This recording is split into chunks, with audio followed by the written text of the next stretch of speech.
Wilbur Ross Fast Facts. Here's a look at the life of Commerce Secretary Wilbur L. Ross Jr.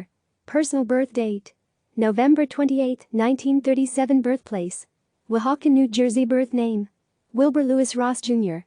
Father: Wilbur Lewis Ross Sr., a lawyer. Mother: Agnes O'Neill Ross, a teacher. Marriages: Hilary, Geary, Ross, October 9, 2004. Present: Betsy, McCaughey, Ross, December 7, 1995. August 2000. Divorced: Judith, Nodine, Ross, May 26, 1961. October 1995. Divorced. Children: with Judith, Nodine, Jessica and Amanda. Education: Yale University, A.B., 1959, Harvard University, M.B.A., 1961. Other facts: he was called the king of bankruptcy, as he built new companies from the assets of defaulted ones.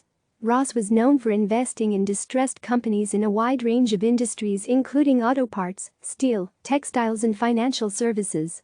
Timeline: 1976 to 2000. Works for the investment bank Rothschild Incorporated. During his tenure, he becomes a top bankruptcy advisor. January 1998. Pledges $2.25 million towards then-wife and Lieutenant Governor Betsy McCaughey Ross's campaign for governor of New York. He withdraws the funding in September and files for divorce in November. 2000. Purchases a small fund he started at Rothschild and opens his own private equity firm, W.L. Ross & Company LLC. 2002. Establishes the International Steel Group, ISG, with himself as chairman of the board, through a series of mergers and acquisitions, starting with Bethlehem Steel Corporation. December 2003. ISG goes public. 2004. Forms the International Coal Group, ICG, after purchasing the assets of Horizon Natural Resources in a bankruptcy auction.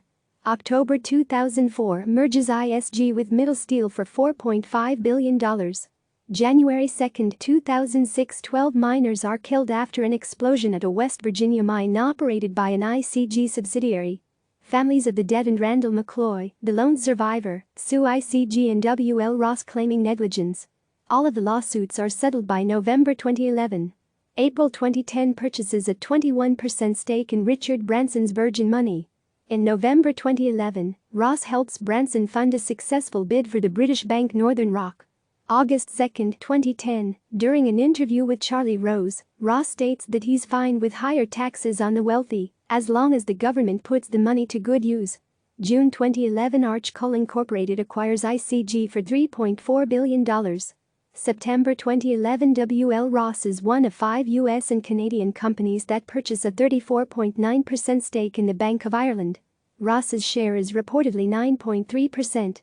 March 21, 2016. Exio Solutions, a chemical distribution company, announces their merger agreement with W.L. Ross Holding Corporation. The merger is valued at nearly $1.6 billion. August 24, 2016. The SEC announces that W.L. Ross will pay a $2.3 million fine for failing to properly disclose Visa charged. November 30, 2016. Ross announces in a CNBC interview that President-elect Donald Trump has asked him to serve as his Commerce Secretary. His nomination must be confirmed by the Senate. February 27, 2017. The Senate confirms Ross Commerce Secretary by a 72-27 vote. He is sworn in the next day. November 5, 2017, The New York Times reports that Ross has financial ties to a shipping company whose clients include a Russian energy company co-owned by Russian President Vladimir Putin's son-in-law. Another customer of the shipping company is Venezuela's state-run oil company, which has been sanctioned by the U.S. government. The revelations came from the Paradise Papers, a release of 13.4 million leaked documents. November 7, 2017. 2 days after the Paradise Papers are released, Forbes reports that Ross inflated his net worth to be included in the magazine's annual list of the world's wealthiest individuals. His name is removed from the magazine's Forbes 400 website.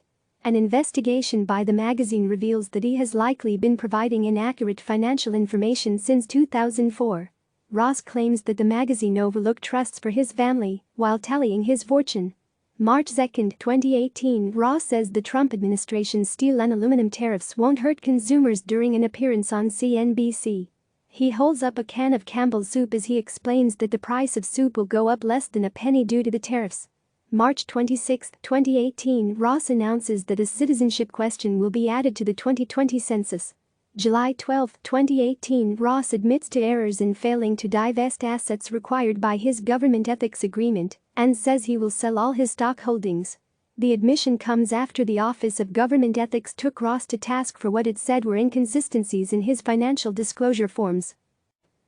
September 21, 2018, a federal judge rules that Ross must sit for a deposition in a lawsuit regarding his department's decision to include a question about citizenship in the 2020 census.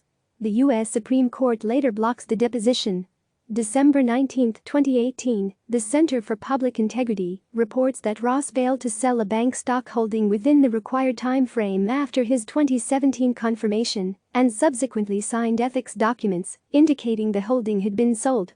February 15, 2019, Ross's financial disclosure form is rejected by the Office of Government Ethics. Ross later releases a statement saying, "While I am disappointed that my report was not certified, I remain committed to complying with my ethics agreement and adhering to the guidance of commerce ethics officials." June 27, 2019, the Supreme Court issues a 5-4 ruling that blocks the citizenship question from being added to the census. July 17, 2019, the House votes to hold Ross in criminal contempt over a dispute related to the citizenship question on the census. Attorney General William Barr is also held in contempt. Ross releases a statement in which he dismisses the vote as a political stunt.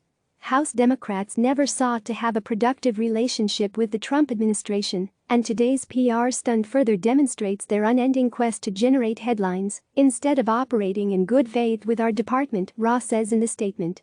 October 9, 2019, the National Archives and Records Administration, NARA, requests a response from the U.S. Department of Commerce regarding an allegation that Secretary Ross used a personal email for his official business. The NARA was alerted to the potential violation by an article in the Washington Post. Click subscribe to receive the latest news.